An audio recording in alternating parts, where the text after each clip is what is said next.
Boogie like Benson, I'm a who that. I'm a who that. Long as I'm living, I'm a who that. Lose or winning, I'm a who that. Sports coma, yeah, this is where we do that. Where we do that, where we do that, where we do that, where we do that, where we do that. Boogie like Benson, I'm a who that. I'm a who that. Sports coma, this is where we do that. Where we do that. Welcome, welcome, welcome. Somebody please better help. Running this thing like Elf. I thank God every day I'm not a felt. Go to YouTube Live with Big Q and the guys. If you ain't ride or die, the bandwagon get flipped. Been marching in, that was way for the ring. I was yelling out your shame for the championship. Bucking on town, duck down. Falcons, pluck, get shut down. Panthers ain't much touchdown. The vision really belong to us now. So much hate on the Saints, you could probably tell. Ever since Bounty Gate hit the NFL, when things seem fishy, then you probably smell the crooked referees or Roger Goodell. Probably like this, and I'm a who that. Every day I'm living, I'm a who that. Lose or winning, I'm a who that. It's the sports coma, this is where we do that. Where we do that, where we do that, where we do that, where we do that, where we do that. Boogie like Benson, I'm a who that. It's the sports coma, this is where we do that. You're listening to the Sports Coma with Big Q and the guys on the PRO Media Network. Welcome. Now, rocking with the Sports Coma with Big Q and the guys. We have intense, entertaining, educating, and enlightening sport talk from your favorite sports fan. We in the building. Shout out to That Nation. We up in this thing. Special Saturday stream. Won't hold you guys long. Just dropping a little science with the family members about this upcoming. What's going on after the draft? The draft recap. Thursday, Friday, Saturday.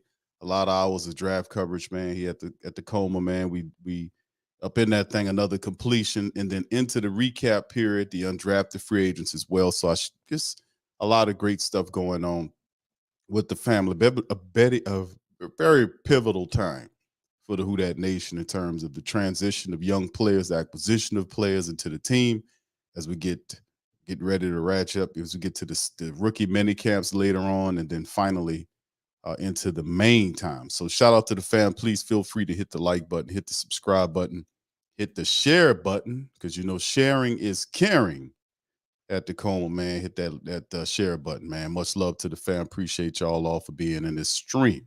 Much love. Poppy 504 in this thing. Good to see you, fam. Much love to everybody. All right, let's see who else we got here. Slint Child 17, shout out to you, fam. Appreciate you stopping by. 985J in the building. Shout out to you, bro. Good to see you in the stream, brother Slim in this thing. Shout out to you, brother Tory. Much love to brother Tory Shepard Sr. Kevin, shout out to you. Ant-Man, BJ9, and the fam, St. Doug, everybody, man. Appreciate you. OG Jerry's in this thing. Joseph, shout out to you, fam. Sir Rogers. Everybody, man, much love to you guys. Hope y'all guys having a fantastic weekend. Brother Judah, shout out to you. Good to see you as well. Brother Jesse, shout out to you. Fam says, Q, what up?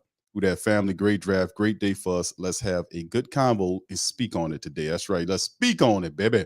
Shout out to the fam. Much love to everybody, man. Dog, good to see you. Troll, much love to everybody, man. Appreciate y'all stopping by. I'm going to try not to hold y'all about the length of an hour. Before I get out of here, I got stuff that I'm cooking on currently, so I can't hold y'all for a long time. So anyway, let's get right on into it, man. And the Saints completed their 3-day draft, man, with some very good signings. Brian Barisi, the big defensive tackle to help out in the interior of the defensive line, 6'6", 300-pound guy that doesn't move like a 300-pound. He's not slothful and slow.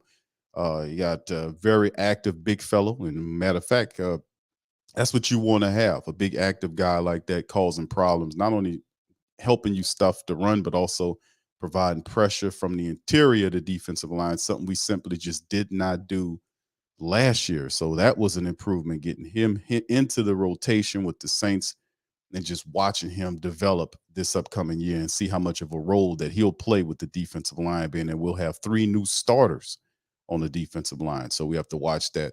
And then, of course, the second round pick, Isaiah Foskey. We talked about Foskey a lot here, fam.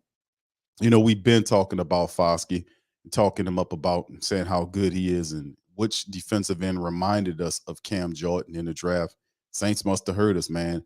And they drafted this guy, Isaiah Foskey, out of Notre Dame, all-time sack leader at Notre Dame. That's pretty damn good.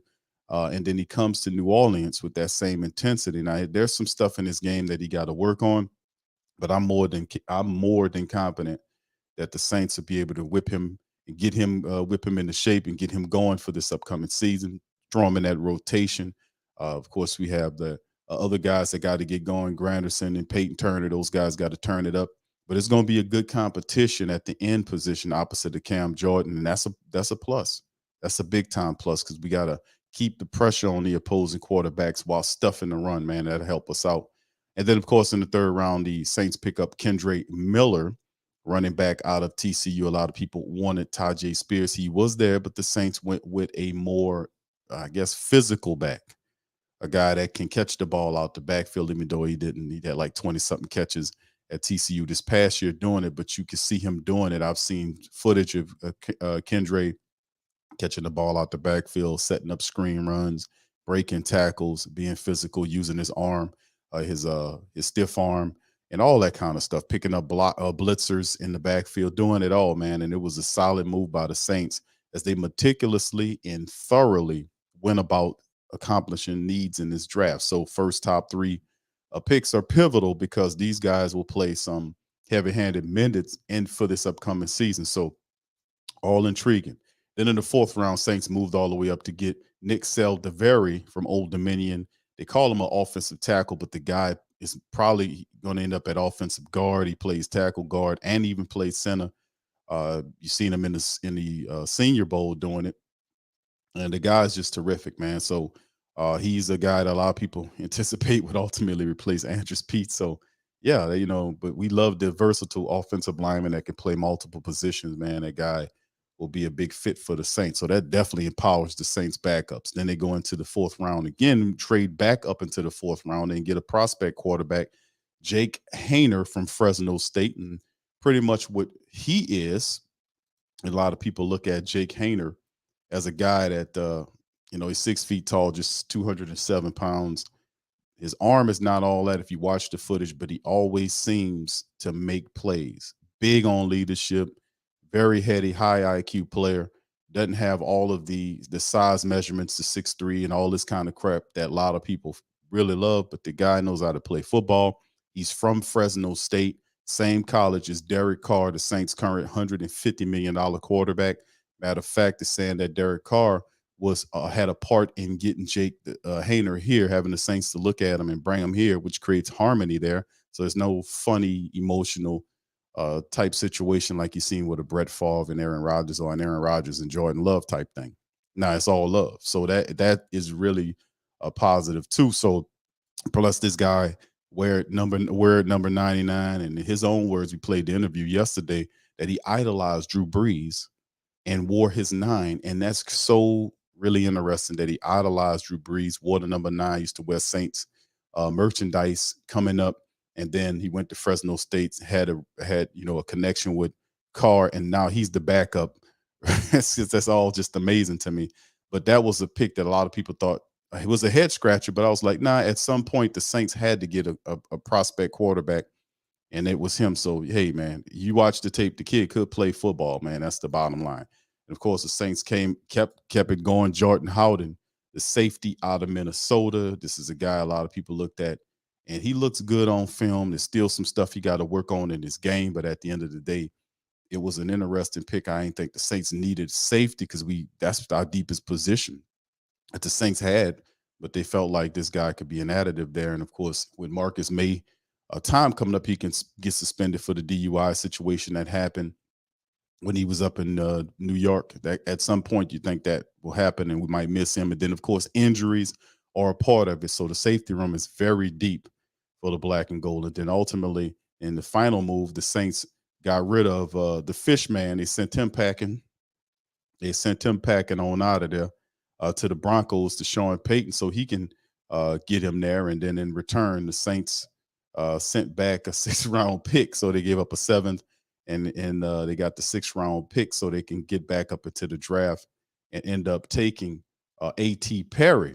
So you unload the fish man and bring in A.T. Perry at the wide receiver position. 6'4", almost 200 pounds for A.T. Perry. If you watch the film about him, has decent speed, uses size really well. He has to. I think he needs to get a little stronger. Could benefit by gaining a little bit more weight. And a lot of scouts, and I've seen some footage of him make some terrific grabs. Loves to catch the ball away from his body, which is really impressive catches. And then you see some real head scratches, and that's due to just concentration issues. So that's something that can be coached. So the Saints seen something positive in a big wide receiver and A.T. Perry. So with all these moves, for the recap, man, you got to look at everything. You say to yourself, with a 6'6" Brian Barisi, add him into the situation. They got the injury concerns, but he's looking good right now. Isaiah Foskey, who's a 6'5", 260 plus tackle guy, a sack master out of Notre Dame, that's going to come here and help out push those guys. Keandre Miller is another good running back, 6 feet tall. You say 5'11", but 6 feet 215. Is a guy that has some speed, mostly power, can catch the ball out the backfield, pick up. I mean, he's going to be a guy that, and he's already issued a challenge to Alvin Kamara. He's coming for the #1 spot. So you love that, respectfully. And Nick Saldiveri is another interesting prospect as well. So it adds great depth and defense. So anyway, and I've given this draft, and I said this on the show yesterday, that I give this draft a B. I give it a B. This is a solid B. Very solid draft for the black and gold. They did a wonderful job in going after the needs. We talked about it. In defensive lineman was a big problem with the Saints in the offseason, losing 3 or 4 starters, and they've done a pretty decent job in bringing in some help there.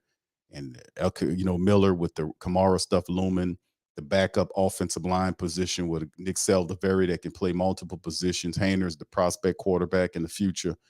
Jordan Howden provides even more depth in the safety room, and A.T. Perry gives size to the wide receiver room. So the Saints add, behind Michael Thomas, 2 6'3" plus wide receivers this offseason. They picked up Brian Edwards, the former Raider and Falcon, who has a connection with Derek Carr. They add him to the wide receiver room, and then they turn around and draft A.T. Perry in the 6th round and bring him in there as he's 6'4". So size. The Saints add size, they add speed there, and they have done a wonderful job in building up that Saints offense and defense. Wonderful job for the black and gold moving forward. So anyway, as we keep it going, let's keep it shaking and baking, man, as we look at the undrafted area. And we covered most of the undrafted guys yesterday.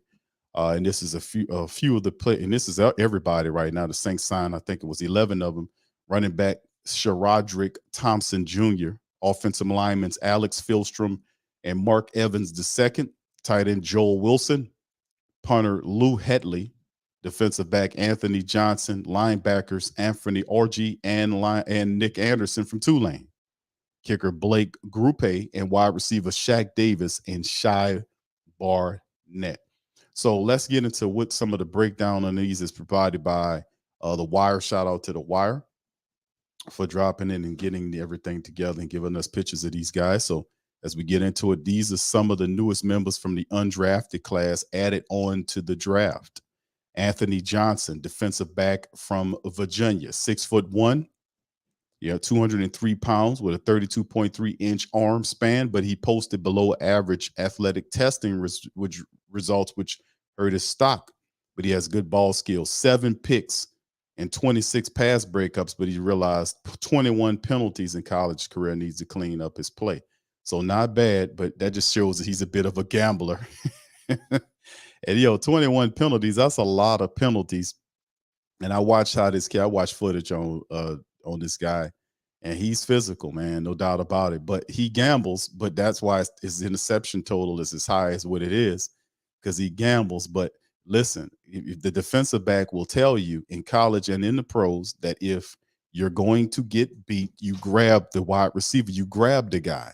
I'd rather you take the penalty as opposed to you giving up a touchdown. They tell them that.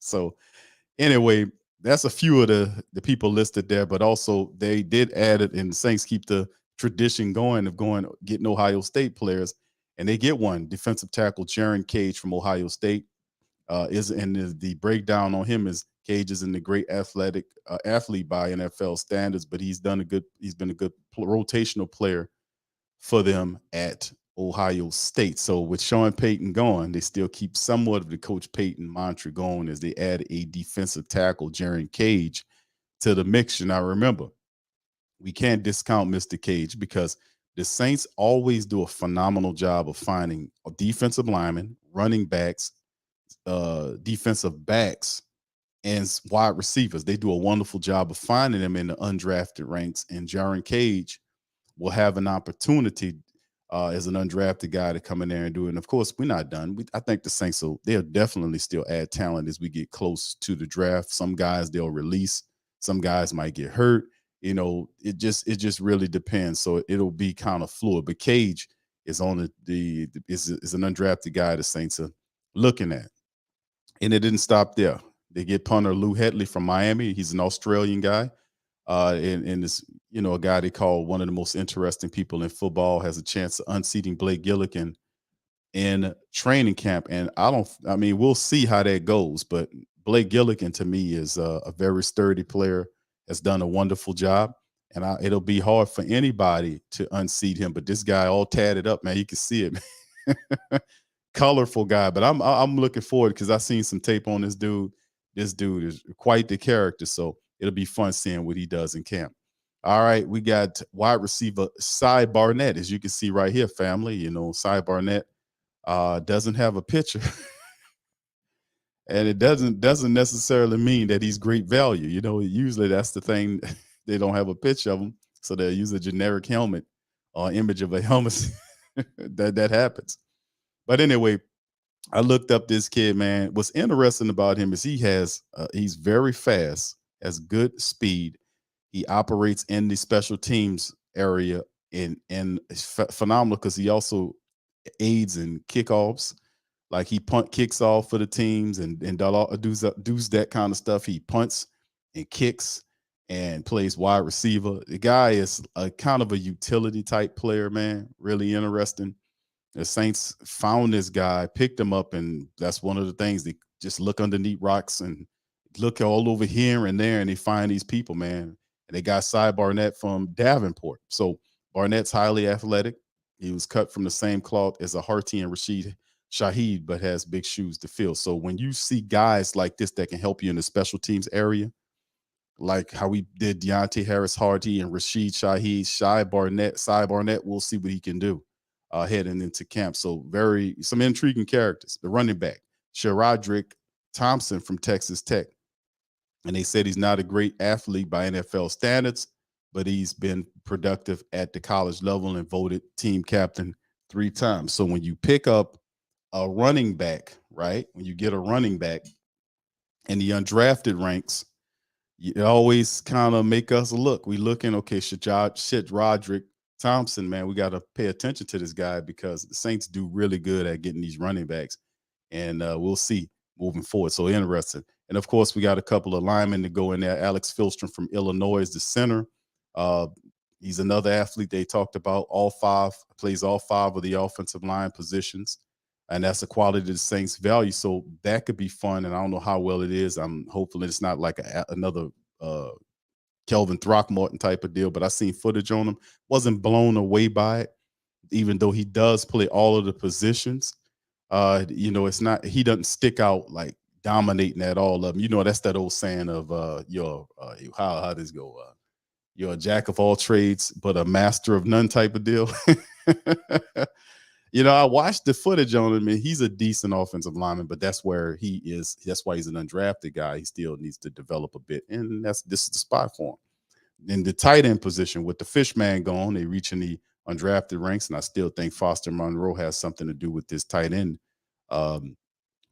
situation going into the future. Joel Wilson, Central Michigan, middle and athlete by pro standards, but has a lot of experience blocking and catching passes. Saints need another tight end after trading the Fishman, and he's a decent candidate. So you also have him and Lucas Krull and all those type of dudes, and Foster Monroe is lurking in the background.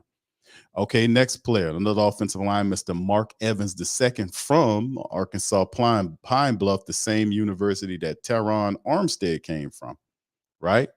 So that's something interesting. And they'll see him more as not as a tackle because he's a bit 6'2", 6'3" as his size. So they're seeing more of young Evans as a guard than at tackle. Then the linebackers that's very interesting. Anfernee Orji from Vanderbilt, they list him as a linebacker / safety prospect. Guy was super productive. The linebackers that we brought in here, Anfernee from Vanderbilt and Nick Anderson from Tulane, these guys are highly productive. I'm looking forward to seeing these guys. They're going to bring a lot. The Saints kind of keep it with them and let them have an opportunity to play. They're going to bring a lot of athleticism and a lot of push to the linebacker room. So he's a very athletic linebacker who sometimes play a little too out of control, missing a lot of tackles, drawing some penalty flags. But he can clean up the mental mistakes and play and better harness the physical ability. He'll be a very good pro. Now, Anfernee had well over 100 tackles last year for Vanderbilt. And he'll knock your head off if you watch his play. Very physical guy, does have speed.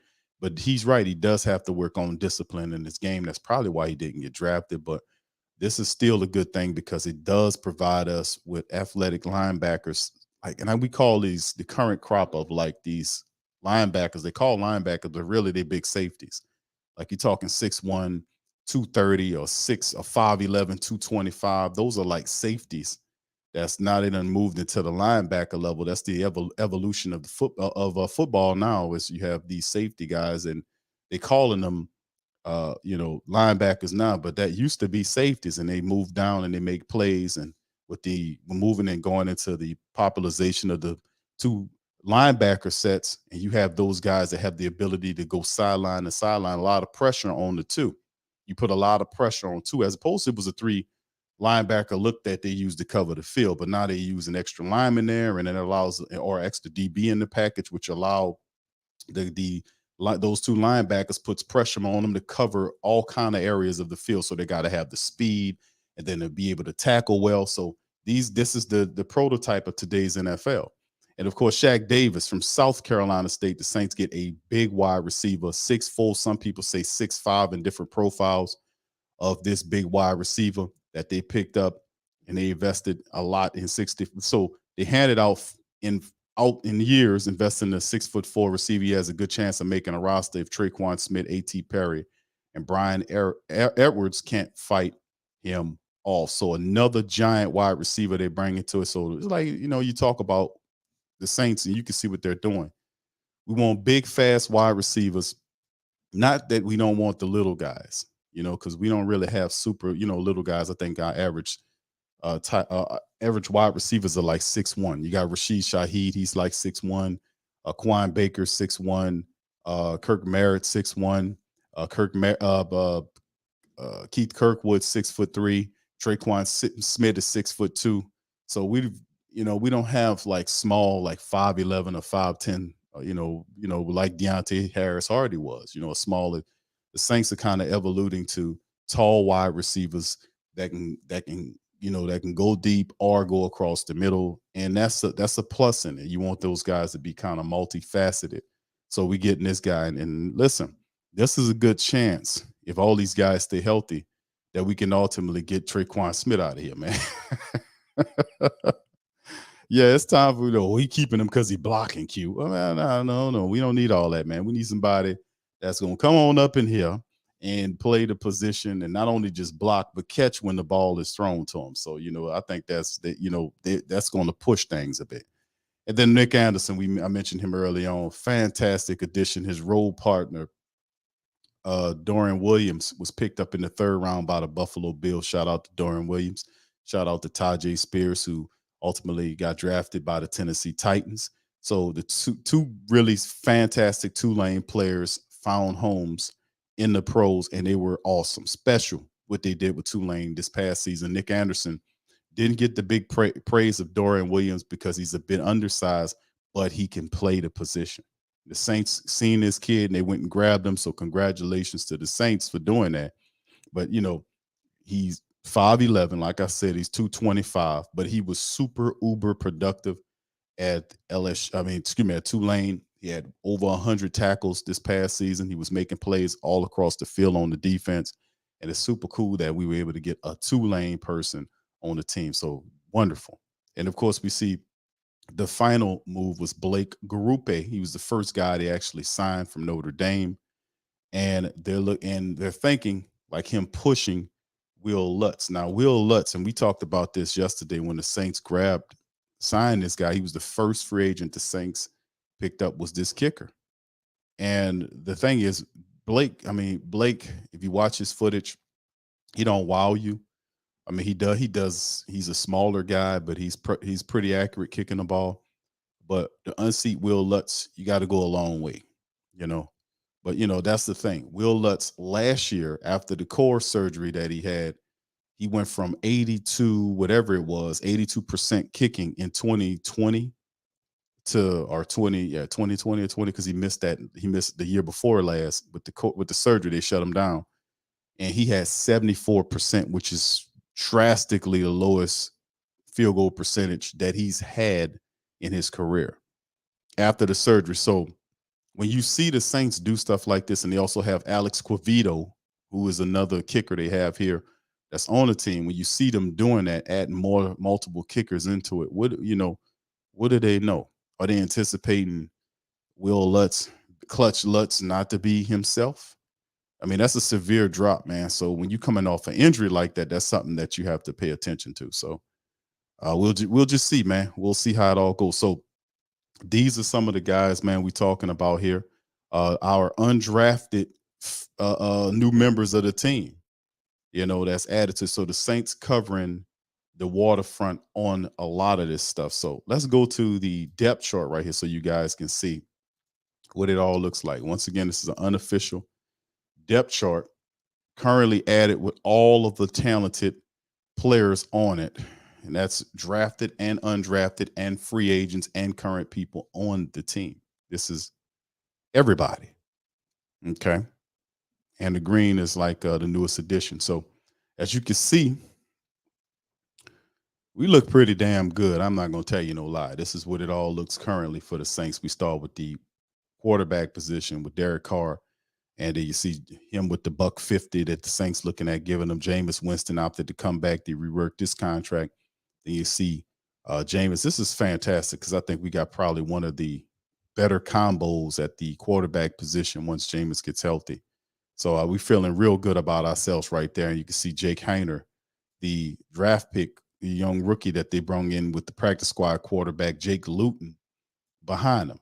So Saints looking pretty good, man, to be honest with you. The running back position, Alvin Kamara, with Jamal Williams behind him for, forming a really rough tandem. If Alvin has issues with his legal situations, Kendre Miller is the third-round draft pick, should come in and help. And, of course, you see Dwayne Washington there with SaRodorick, Thompson, Eno Benjamin, and Derek Gore. Those are the other running backs that's available. But you can see 1, 2, and 3. That's pretty solid. And then the rest of these guys, some of these guys are going to make the practice squad. Some of them are going to be put in the street. And it does form a nice tandem for guys to fight for on the practice squad. So I've been told to watch out for Eno Benjamin, but SaRodorick Thompson, I'm going to be looking out for him as an undrafted running back coming in here this year. All right, going into the wide receivers, we talk about Michael Thomas here. Hopefully he'll be the word on the street is he should be ready to go. And the Saints are going to take their time with him in terms of getting him ready to make sure he's 100. Remember, he reworked his contract, 1 year left on the deal. And this is a 1-year prove-it deal for Michael Thomas, but the Saints do have insurance. They do. Chris Olave's there in his second year. Rashid Shaheed came from out of nowhere and made his presence known in the wide receiver room and have several really impressive showings last season. Then the Saints fortified the wide receiver position with good talent, man. They brought Brian Edwards in, big wide receiver. We talked about the size, getting the guys bigger, getting bigger wide receivers. You see A.T. Perry was added as a 6th-round draft pick. The team still has Keith Kirkwood and Traquan Smith there. Quan Baker, who was suspended last year, is back with the team. Kirk Merritt's a fantastic player that played wide receiver and running back for you. He gives you some duality. So the wide receiver room is deep. And then, of course, they added 2 undrafted guys. We just mentioned Sy Barnett and Shaq Davis, the 6'4", 6'5" wide receiver from South Carolina. So if anything, the Saints are putting and getting bigger, faster players to the wide receiver core to give targets to Derek Carr. And that's what it's all about. It's all about giving your $150 million quarterback weapons to throw to. Then we look at the tight end position, wherever the hell it is, or here it is. You got Juwan Johnson there. And of course, with the Trout man, with the Fish man going to Denver with Coach Payton, Taysom Hill is now the second tight end on the room. Lucas crawls up to the third spot. And then you have Joel Wilson, the undrafted guy, and Forrestal Miller, who's one of the future players the Saints picked up at the end of the regular season. So, and of course, they're saying tight end, we still need Foster Monroe is somewhere around here. I'm telling you, the Saints are kind of waiting to see, have a wait and see approach with Foster Monroe, which would be a good pickup for the Saints. He'll be a good young veteran the Saints can bring in here who also have a connection with Derek Carr. So there it is. And then, of course, the offensive line. We start with the left tackle. You got Trevor Pennon at the left tackle with Andrews Pete, left guard, McCoy, and Cesar Ruiz with Ryan Ramczyk. So you got the line back together, and the Saints trying to have some solidness right there, having all these solid, all these guys together and having some chemistry of having these guys who played last year together at some point, but having them together for this year, they hopefully, and that'll have some type of harmony, some type of synergy to help keep things together, because you're going to have a strong front to help Derek Carr stay upright while protecting him and opening up lanes for those fantastic running backs that we have now. And then, of course, off the bench, James Hurst is our swing offensive lineman. He plays the tackle or guard spots if somebody gets hurt. Nick Selvadervi is back here, and he plays all positions. He fortifies and helps out and improves our depth. You got Storm Norton, who's a tackle the Saints brought in through free agency. Don't forget him. Kelvin Throckmorton, the Saints gave $900K to come back on a one-year deal. Hopefully he gets better. And then you got guys like Landon Young that's back there. Lewis Kidd flashed some stuff last year. Yashir Durant, who is a guy the Saints picked up during the season for depth, and then Coda Martin. So the Saints have some people, and of course, this will change. I think they'll add some more veterans as time goes, and you can see Mark Evans II, the guy from Arkansas Pine Bluff, was added. So Landon Young has to step his game up, man. We expecting much better outings from Landon Young, man, because with Nick Selvadervi here and Kelvin Throckmorton there, yeah, Landon, who played, they drafted him as a tackle. They converted him to a guard. Is looking kind of rough there, my friend. It's looking kind of rough. So, we're going to have to watch out. That's going to be a fierce competition for them guys inside, man. Watch. And, of course, our lone fullback is Adam Prentice. So he's sitting there by himself. And as we transition to the defensive side of things, Hold on. So I get this straight, fam. Hold on. I can see that too.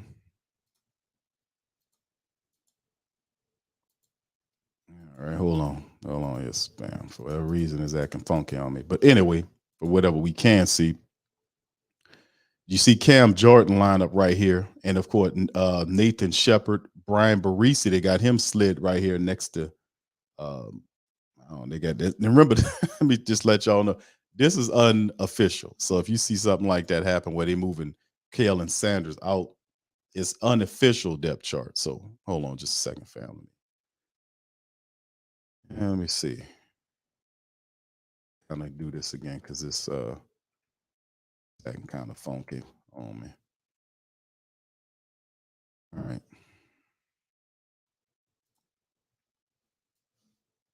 All right, there we go. All right, so we get to where Cam is. You can see Cam Jordan there. Of course, 3 of the 4 new defensive linemen, because all the guys left. Davenport's gone, Minnesota. Shai is to Carolina, and David Onyemata to Atlanta. We know that.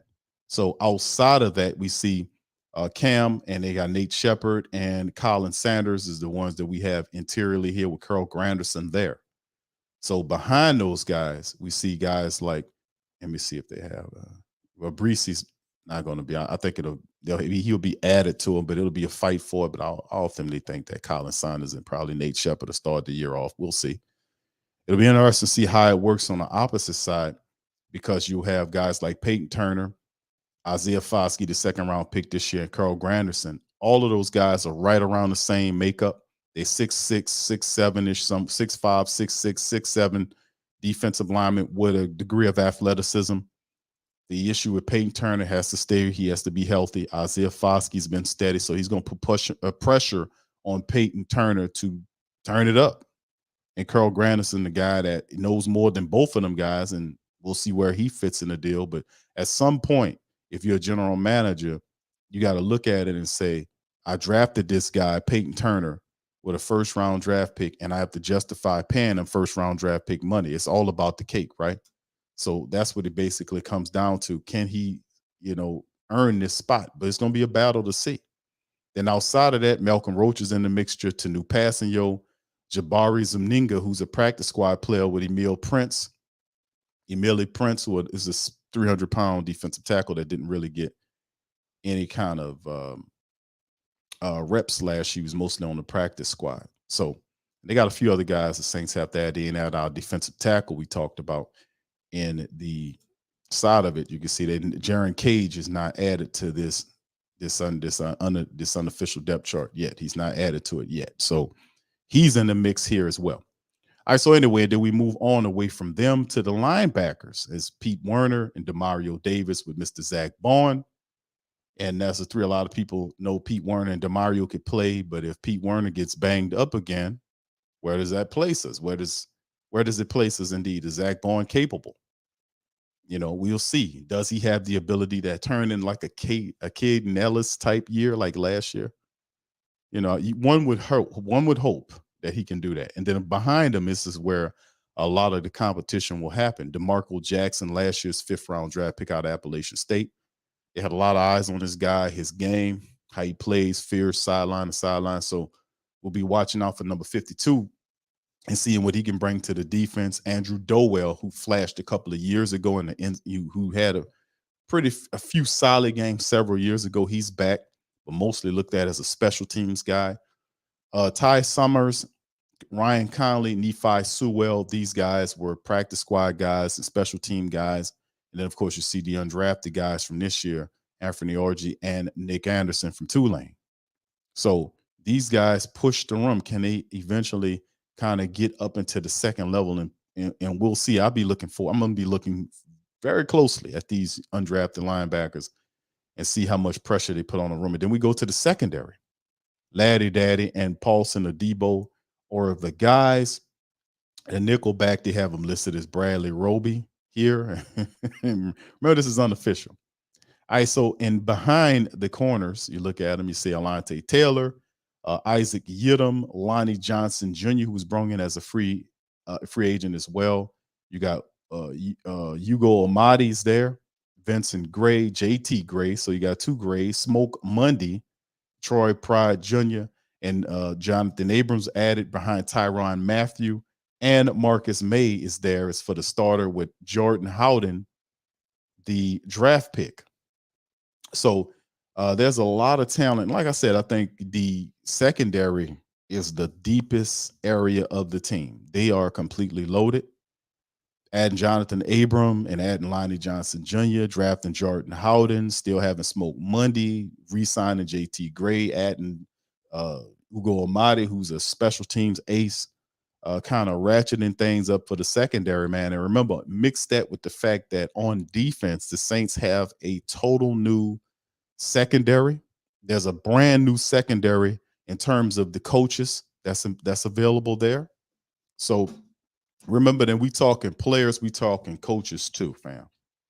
Give me just a second. Let me pop that up to you too, because sometimes we get so excited about these, about the team, and rightfully so, we forget about the staff, about some of the guys that were hired on to replace the guys that were left. So with all of this new movement with the players, there was also some movement on the coaching staff. So as we talk about the defense, here's the defense, the new defensive staff. You got Joe Woods, who comes in from Cleveland. He's the new defensive coordinator in title. We know Dennis Allen will call the plays, and Joe Woods will have the title. Peter Gunter is still a defensive assistant. Michael Hodges still heads the linebackers. So we looking forward to Michael Hodges. He's done a stellar job since he's been there with the linebackers. Looking forward to him keep working with Pete Werner, getting Zach Vaughn in together, DeMarco Jackson, Nick Anderson, just getting those guys together. Then you look at Brian Young, who's still the pass rush specialist. He's been there for several years. The team bringing a new defensive line coach in Ty Grantham, who's been around the game for 20-something years. He's really an excitable kind of coach. We'll see how he looks on the defensive line as we got Cam there and all these new people. He'll have the honor of training these guys and getting them ready. And then a new secondary coach in Marcus Robertson. Marcus Robertson is the new secondary coach. So you have a new defensive coordinator, new defensive line coach, new secondary coach, all this kind of stuff. And of course, you see the defensive assistant, Jordan Traylor, was there already. And assistant Sterling Moore, he was more of a sub-assistant, and now he moves up there as well. So the Saints have done a lot of turnover from the defensive standpoint, and these coaches have to get familiar with the players and vice versa. You know how that stuff goes. All right, Trayvon, shout out to you, bro. Says Jordan Howden is going to help a lot in what we lost with Justin Hardy on special teams. No coincidence once he left, our special teams coverage dip. Shout out to you, Trayvon. Thank you for the super chat, my brother. Much love. And of course, let's kind of dip on up to the offense. We talk about the offense, defense, excuse me. Let's talk about the offensive change because they did have some change involved there, as you can see. And of course, we talk about the pivotal tight end position or the tight end room. As you see, Juwan Johnson is the new starter. Taysom Hill is now the backup with Troutman gone. But it'd have been interesting to see what Clancy Barone could have did with Adam Troutman. You know what I'm saying? Because Clancy has an impeccable resume when it comes down to developing tight ends. LG Crumpler and the tight end from Green Bay, Julius Thomas, I want to say his name is. And there's a couple other guys that on his resume that Clancy Barone really developed. So I'm looking forward to see what he does with some of the tight ends in the group, like Lucas Krull and all these other guys, as they stepping it up. And I still think Foster Monroe is a part of this thing. So, and then we get all these young, fantastic wide receivers and Cody Burns in his second year. So I'm looking forward to see Cody Burns handle his business.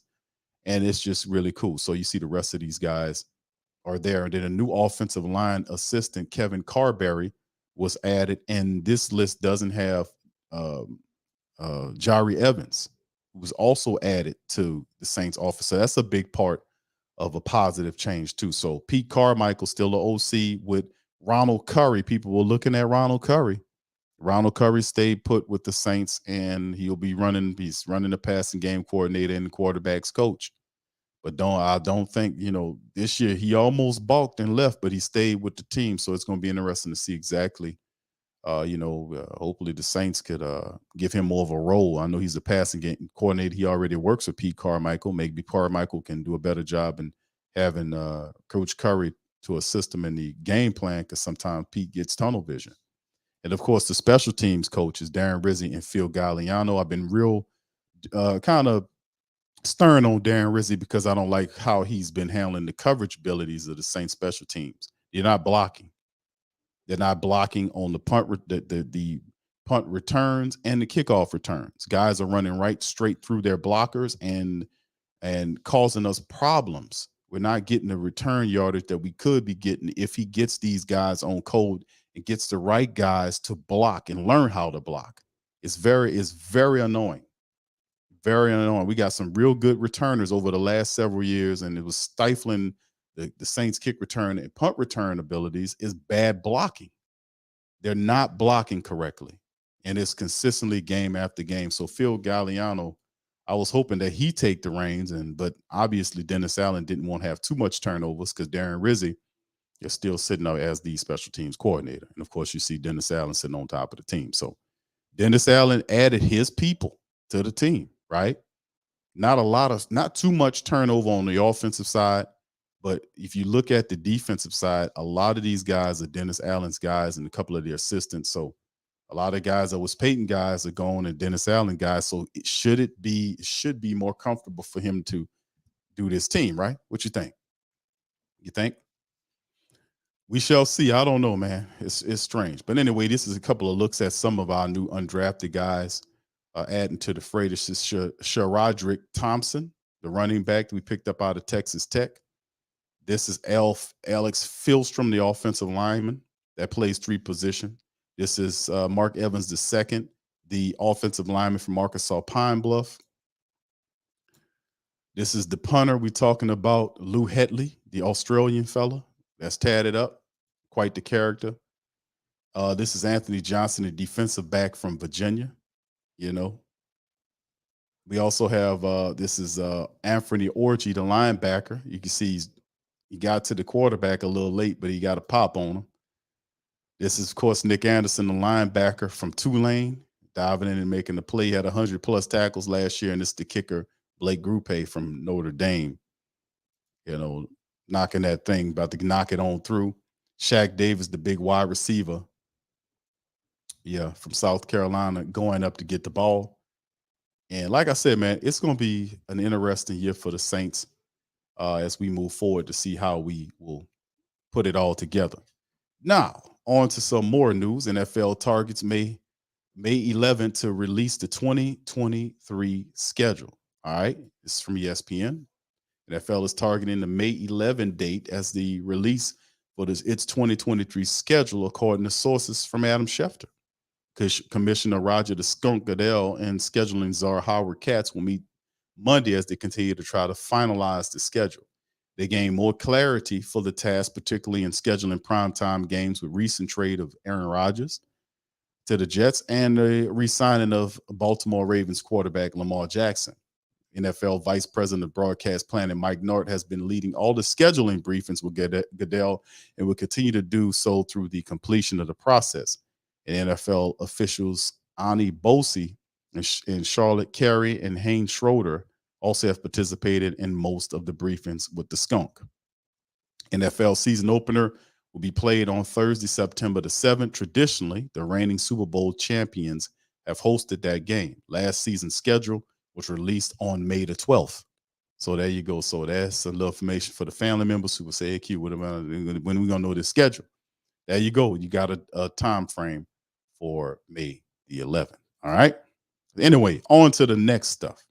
Saints cap as right now currently held by Sport Track, with everybody added to it. That means anything to the cap. According to Sport Track, the Saints are over 16 mil right now. You see it, $16 million over the cap. And now we'll get to the point of the year in a few days or so. The Saints will start getting guys signed to the team. $16+ million the Saints have, 16.8 to be precise, that they currently have in their coffers. So at some point, you'll start seeing the Saints start signing their draft picks and adding people to the team. So anyway, that'll be pretty cool. All right, so let's keep it going and let's kind of move on, because I wanted to kind of show the family members like, okay, we moved, we got the undrafted guys. We, what are we facing next in terms of adding talent to the team? And I did a little of this on yesterday's stream when we talked about adding and what's really out there for the team to address. We talk about the tight end position and who's really available for the Saints to look at. And they got a lot of cheap options for the Saints to kind of look at from the tight end position if Foster Monroe is not the guy that we're looking for. There's Cameron Brate. Remember, Cameron Brate started off with the Saints. He was on the practice squad, and the Bucs pulled him off the practice squad, and he did a really good job with them when he was out there. Well, he's 31. He's back out there. These guys will work really cheap. Jeff Swam is also on there. Dan Arnold, y'all remember Dan Arnold? He's there. And there's quite a few other guys. Older, it's depending on, they got young veterans, kind of older veterans like Mercedes Lewis, Ryan Griffin, the former Texan tight end, Kyle Rudolph. Y'all know who he is. Notorious for pushing off on PJ in the playoff game. Shahan from Miami, Tyler Croft, who was with the Bengals and the Niners. Richard Rodgers, who played with the Chargers and the Packers. Jesse James, who was with the Browns and the Steelers. Max Williams, and they got a few other people. You can see Foster Monroe right there. But like I said, the Saints did a little thing with Foster Monroe right now, and I'm kind of thinking in my head that I think this guy is going to eventually be a part of what the Saints doing from the tight end position. So we'll see what he does. But that's what I'm saying. I think that's why they kind of playing the patient, because they could have definitely did something in the draft to kind of help out and get somebody. But I think he'll be a part of the game. 2022 statistics for Foster Monroe: 23 catches for 420 yards. He averaged almost 13 yards per catch. He had 2 receiving touchdowns in 2022 for the Raiders. He also has a connection with Derek Carr. So the Saints are doing a pretty stellar job in terms of just finding people that are familiar with their guy, with their quarterback, and they've done that. So, yeah, Foster Monroe, I think he'll be a part. So this is some of the tight ends that's available. Very cheap options for the Saints. Now, let's go to the linebackers. A lot of people saying, Q, what about the linebackers out there? Let's take a look at the linebackers. We'll go inside first before we go outside. Zach Cunningham, inside linebacker, used to be with Tennessee. He's available. Deion Jones is available as well. A lot of people say, Q, we need to go get Deion Jones. Well, that sounds good. That sounds good, but Deion Jones is a guy that will not work cheap. He won't work cheap, and he damn sure ain't going to take a job with the Saints to be a backup. So I don't know. Miles Jack is there. Corey Littleton, Quan Alexander, which is another guy. I remember I kind of covered it the other day. We talked about Quan. I think this will be a perfect fit for the Saints. If you're looking for somebody that's played in the system before, that has a relationship with the coach that is positive, and the reason why the Saints kind of let him go, because his contract, they didn't want to pay Quan Alexander that. So eventually he did get a contract from the Jets, and you can see it on the screen. It was a 1-year deal for $1.2 million. That's totally affordable for the Saints, right? You see, it's another prove-it deal for an 8-year pro. He's almost 29 years of age.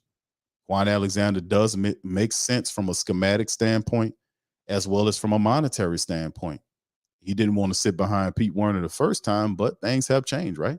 Things have changed. So it makes sense schematically and from a financial aspect for the Saints to reach out to Quan Alexander and make him a Saint again, But, that's, like I said, he's one of those things when you talk about imagination. And by the way, like for the family members, I was showing them because people was kind of amazed that he played 16 games last year for the Jets. He only did that twice in his 8-year career. He played 16 games for Tampa in 2016. He racked up 145 tackles that year, and then he played 16 games, and he started 10 of them for the Jets. This past year with 65 tackles. That's the most tackles he's had since 2017 when he had 97. He never had that many tackles with the Saints. 57 was the most. And he was there available for 16 games and played 10. So that was pretty good. So the thing about him staying healthy, he went away to the Saints, went to the Jets, and played 16 games, started 10 of them. How about that? So makes sense, man. Makes sense. Well, Q, you can't stay healthy. Well, hell, he stayed healthy for the Jets, So also, he makes the most sense to me. And then they got other guys on there like Gerard Davis, the former Detroit linebacker, and a few others. But, that's the inside game. Now, when you talk about the outside linebacker position, if the Saints need an outside linebacker, you got guys, I don't think Leonard Floyd's an option, or even Marvin Ingram or Anthony Barr or any Marcus Golden. But, they got other guys available on there that if you need one that you can look at, you see. Remember, Vance Bidrell was a former Saint linebacker from back in several years ago. But, Quan Alexander seems like the best fit right now if you're looking for a linebacker anyway. So, anyway, that's a few of the things that's going on as we do a brief recap. We recapped the draft, man. The Saints did a phenomenal job, a solid B. I can even say B+ for the black and gold for getting some talent. Coming out of the draft, the Saints were able to get an interior defensive tackle. That is a guy that can push the interior of the defensive line. He's 6'6". He's going to bat balls down. He's going to cause disruption. on the inside of people's offensive lines. He will do that. It takes 2 guys to block this guy, and it's a matter of him staying healthy. Now he should be all right, depending on how the Saints. I know he's healthy now, according to what they're saying, that he's healthy now, and he has the injury history, which a lot of people are kind of not wanting to go that way, and we understand why. But it's only a matter of time. We just have to wait and see what Brian Barisi brings us, because he can very well come here and give us good value. Not great value, but good supreme value at that spot, man. So we'll see. It's interesting. Then Isaiah Foskey pushes the pass rush situation.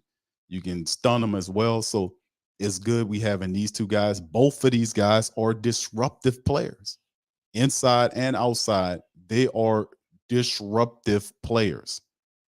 Kendre Miller is a guy that runs hard, breaks tackles, takes a couple of guys to bring him down, uses stiff arm, catches the ball.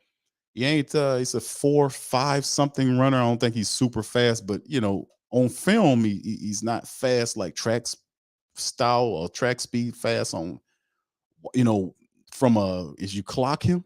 But if you watch the film, he gets away from people. He just runs. He got an extra gear that he runs away from people, and it happens from time to time. The Saints get him as insurance policy for Alvin Kamara with legal issues. We get Big Nick from Old Dominion. He can play all of the positions. He gives solid depth for the Saints. A prospect in terms of a prospect quarterback that the Saints added to the quarterback room that can learn from Carr. Carr said that he'll take this guy under his wing, and he said that he's looking forward to learning from both Derek Carr and Jameis Winston. Then we talk about Jordan Howden. It's another guy from the safety position added to the safety room, very deep position, and big wide receiver A.T. Perry from Wake Forest. So these are solid additions to the team, and everything from Nick Sell-DeVary, back to A.T. Perry, is those are prospects. These are guys that have to learn. But these guys from Nick Sell-DeVary on up to Brian Barisi, these guys are going to be involved in the Saints' daily plays, man, in terms of Sell-DeVary is going to be a backup coming off the bench, but you see James Hurst, and if injuries occur, we got good depth there. So it's positive, man. Very positive. And of course, like I said, we went over the Troutman trade that brought us A.T. Perry. We talked about our free agents that they added, including Jarian Cage, the big defensive tackle. We added him to our team. And then, of course, we look at the Saints' unofficial depth chart right here, unofficial depth chart, with the majority of the free agents and undrafted people added to the team. So we still got a ways to go. But as you can see, you starting to see your team round out and what they're looking like. And that's usually after the draft, you'll see that, and then you see them sprinkle a few players here or there to accentuate or add to what they're looking at in terms of depth purposes, whatever in whatever room they feel like they need more depth at. But you can see this is your team. This is what the team that the Saints are going to take into the 2023 season. So how do you like it? Do you feel like this team is a team capable of 11 wins this year? Y'all let me know how y'all feel. Put it in the chat. Let me know. I know it's still early. We still have some questions and things, but I know you got the feeling just like I do. All right. So anyway, with that being said, fam, we're going to get ready to get out on that. Let me give a shout out to the family members. Appreciate y'all being in the live stream with me. All right. Much love to the fam. We got 170 plus people in this thing, man. Hit the like button, man. Hit the subscribe button, hit the share button, and let them know we talking Saints football today. Shout out to the fam. All right. Any questions, fam? Throw a few questions at me. I'll take maybe 5 or 6 questions before I head on out, man. I got some cooking to do. I just wanted to stop by to say, hey. All right. So anyway, if y'all got questions, throw them in the chat, fam, and I'll do my best to answer them.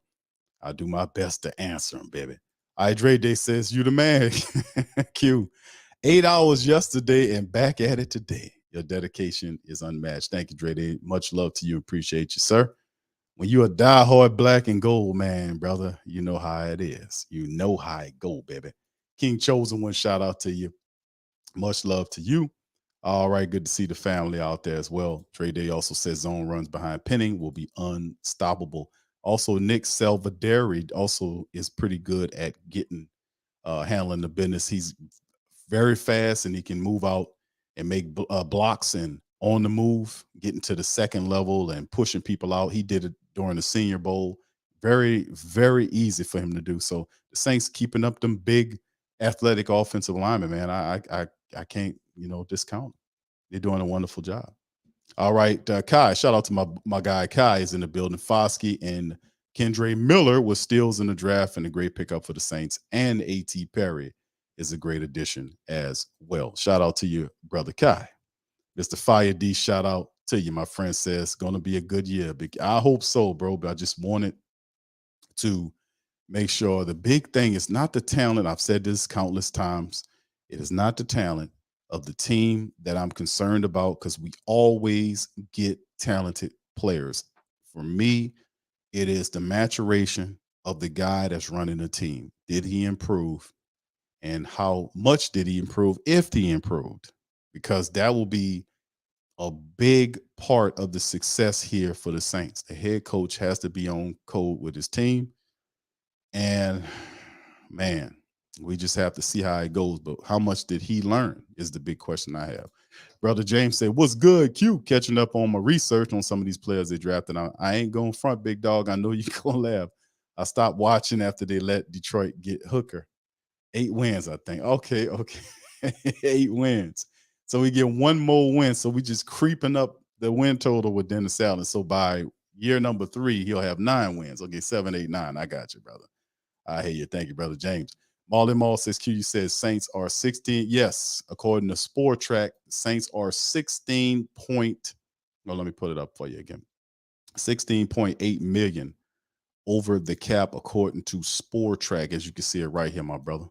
16.8 mil currently. So there it is. All right. Shout out to brother Tedros and things. I just came in, but how do you think Nick Anderson will do? We were looking for a linebacker. Yeah, Nick Anderson, bro, is a player. Now, knock on him, he's undersized, but he can play the game, man. If you watch the tape of Nick Anderson as Tulane, they were looking at Dorian Williams, because Dorian's like 6'1", 230. That's right around that size for a linebacker that's acceptable. Because it used to be you had to be 6'3", 6'4". All that unchanged. Like you see a lot of these linebackers that are 6'1", 6'2", and they just going out there just covering the field. They're like big safeties. And it's the same thing with Dorian Williams. And he was mirroring what Dorian Williams was doing. Dorian got 100+ tackles. He got 100+ tackles. 200-something tackles between the both of them, meaning they out there going to get it. If I ain't get it, you got it. You see? Or they were combining and doing it. So there was a lot of play for Tulane last year. It was just balling. And the Saints got a steal with this guy. And I like the Vanderbilt kid too, Anfernee. I think Nick Anderson is a little bit better than him, but he played. But the Vanderbilt kid is obviously out the SEC. So I think that's a very positive move the Saints did to get these guys, because it's all about speed, and these linebackers they're gonna bring it, and they're gonna bring pressure to these other guys. So that's a positive. All right, Mr. Fire D, thank you for the super chat, brother. Much love to you. Appreciate you. Much love. Youngblood says, Youngblood 46 says, Q, we really appreciate the work you do. Keeping us up to date on what's going on with the black and gold. Shout out to you, bro. Thank you for the love. Much love to you. We thank you. I'm thanking you right back, man. Thank you for sitting up here listening to me, man. Thank you. All right, my dog says, Reverend Saint fresh out the pulpit with the chicken plate and a Saint starter. Yeah, baby, let me tell you something, baby, we out here cooking, baby. We doing it, baby. And oddly enough, I am cooking chicken right now. I'm cooking barbecue chicken, so I got to get the hell out of here. Yes. I smell it simmering and flowing through the house right now, man. All right, Sir Roger says, no, Sir Roger. See, hold on now. I was saying, see, I should never told you guys. I should have never told you guys I was drinking orange juice and eating clam chowder. I would tell you. Let me tell you something. All right, shout out, Brother James. Our division has changed. I think we split with Carolina and Atlanta at most. I respect Bryce, even though he's a rookie, and set up in Atlanta on offense is good. That's my pressure on the defense. When it was going on yesterday, I was thinking, I said to myself, I said, fam, Dennis Allen had a supreme opportunity for the Saints to win last year, to win the division. Carolina was in flux. They fired their coach. They were in flux. They didn't have a quarterback. They got rid of their best player, which was the running back. They were in flux. And they swept the Saints last year. And we were in both of those games, should have won both of those games. Ridiculous. The Atlanta game, we beat Atlanta. We swept Atlanta, but Atlanta is not playing that. When we swept them, they made it a point to load that team up, and they knew that most of that money was coming this year, and they had to load that defense up because they knew they had a young quarterback that they were building with, and the defense would have to be the strong suit of the team, and that's exactly what they did. That's why they spent all that money on the defensive side, getting on Yamada and all these other characters. Then you look at the offensive side, what they did in the draft with Bajan Robinson, adding him with Tyler Algieri, who had 1,000 yards last year. You still got Eric Pitts. You still got Drake London.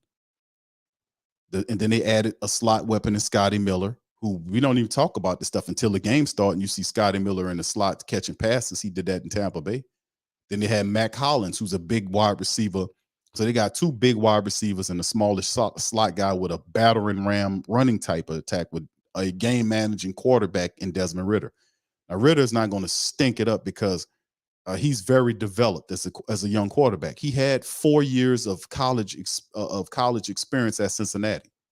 So when you usually have a quarterback that has that extensive amount of so many games, when he gets to the pro level, he's not going to be a stinker because he's fundamentally set. But what they're doing, I love what they're doing because they're using the old Pittsburgh, old Saints model. Like they have a strong defense and we're going to run the ball. And that's what they're going to do. They're going to be a ground and pound team. And remember, you couldn't stop them with Cordero Patterson. He was running all over you. Tyler Algieri in the second game was running all over us. We couldn't stop him. Marcus Mariota was running all over us last year. So how do you in turn think, that we're going to be able to topple these teams now that they're loaded, spent money to clear up all of their ills? They've got significantly stronger than what they were from last year. Both of these teams do. Now, what really gives the Saints more of an advantage than a Atlanta and a Carolina is the fact that they have a veteran quarterback that's been in the league for 9-something years. He done seen it all. The Saints have a bevy of different weapons that they can utilize.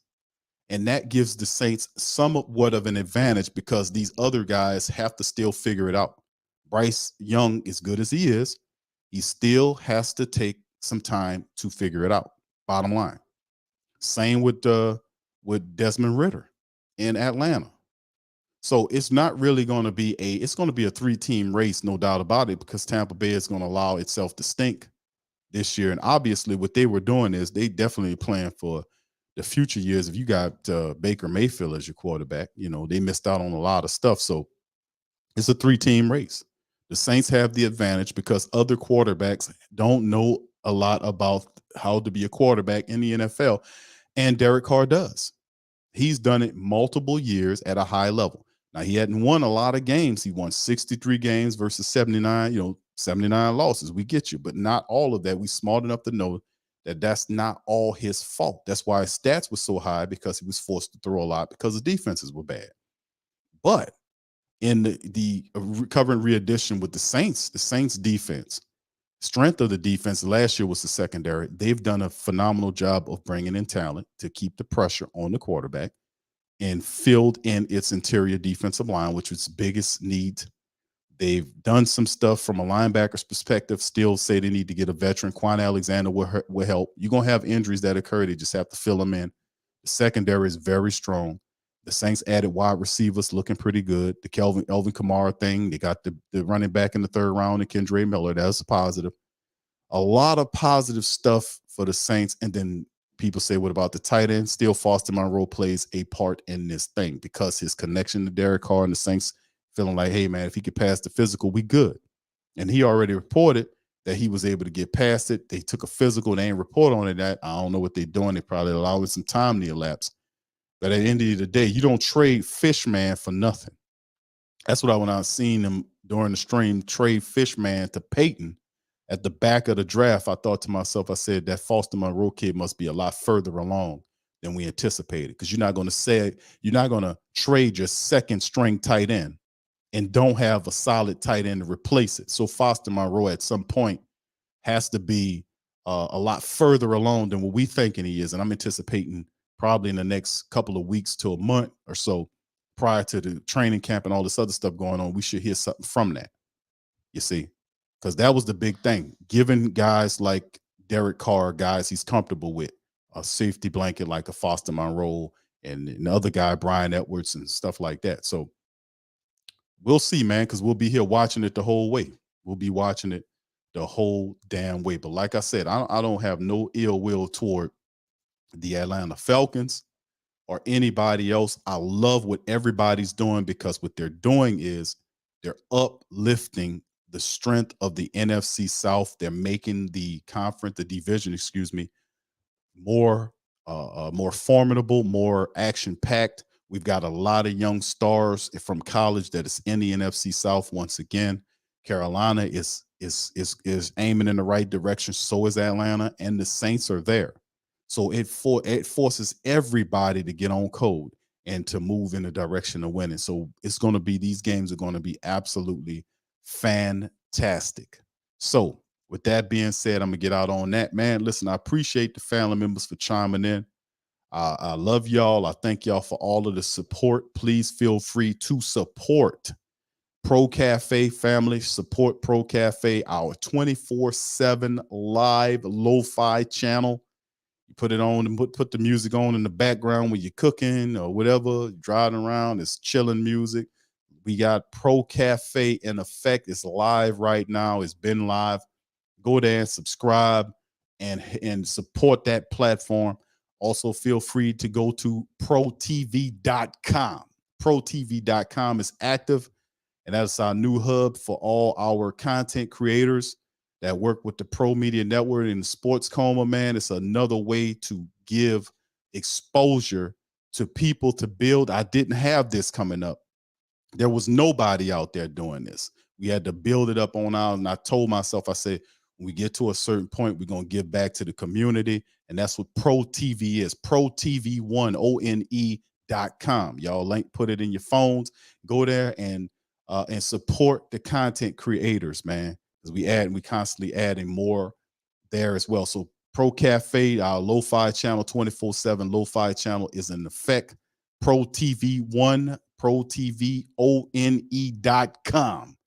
And also don't forget to go to whothatdaily.com. That's our headquarters site for all of our work, from college, pro, boxing, every damn thing is at the whothatdaily.com. Also, support our sponsors. We got sponsors in the description section. I can't talk about all of it. There's a lot going on. So check out our sponsors, ExpressVPN. Get 3 months off when you sign up for a year package, courtesy of the Sports Coma. And also check out Outlaw products, personal products, body deodorants, powders, all that stuff with no chemicals, no lead, no aluminum that cause all kind of problems. Y'all know what that do to you. Them people selling that stuff, man, they out there is complete garbage. But check out Outlaw, man. You can go there, support a small independent company that's doing it the right way with natural products, with no chemicals or none of that heavy metal garbage in it. And you can get 20% off when you hit the link straight from the Coma. So with that being said, I'm going to get out on that, man. I appreciate y'all. We'll be back on our Monday stream, and we'll talk about it a little bit more, man. Hit the like button, family. Hit the subscribe button, and I'm going to holler at you on the flip side. Who that? And I'm out.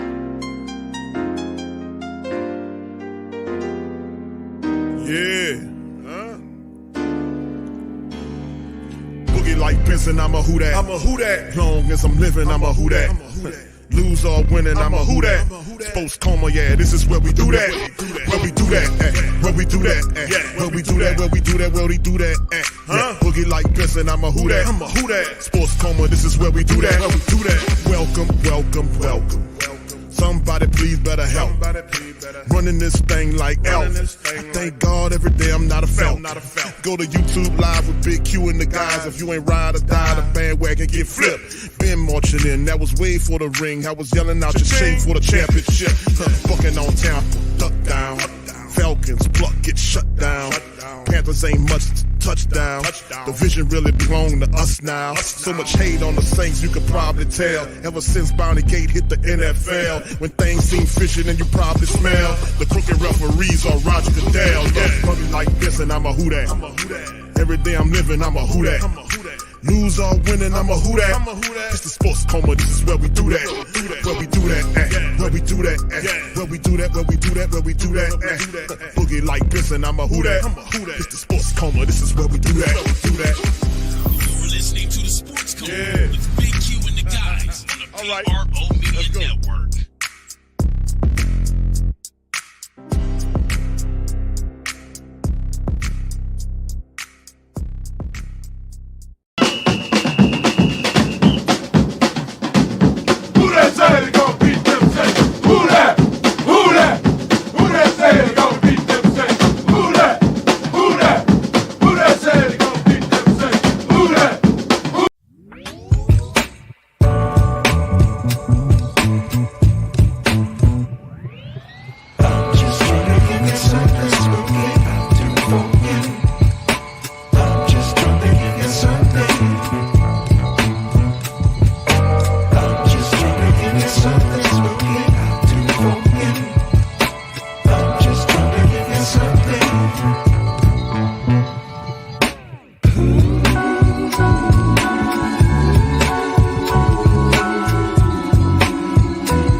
This video is sponsored by ExpressVPN. Sending data over an encrypted internet connection is like sending a postcard that everybody can see. When you're connected to an unencrypted network, whether that's your phone, your computer, your tablet, your TV, etc., you're sending countless of pieces of really precious data that can be seen or intercepted by all sort of parties before it reaches its intended destination. But a VPN or a virtual private network creates a secure tunnel between your device and the internet. In other words, it puts an envelope around your postcard so they can't sneak a peek at your private correspondence. The ExpressVPN protects you from spies who use your data for their own nefarious purposes. ExpressVPN prevents your ISP from seeing your private browsing activity. It also stops governments and large corporations and websites that constantly surveil you and harvest your data for their own agendas.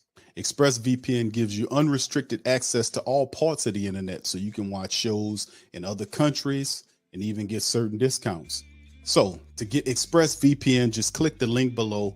When you use the Pelican Postscan report, you get 3 months free of ExpressVPN. Hit the link now and get connected. TheWhoThatDaily.com. That's right, TheWhoThatDaily.com. Your one-stop shop for everything New Orleans Saints, New Orleans Pelicans, LSU Tigers, even the top flight boxing news. So if you're a Who That and you're looking for a place to stay up on your team, TheWhoThatDaily.com is your site. TheWhoThatDaily.com for the sport Who That in all of us.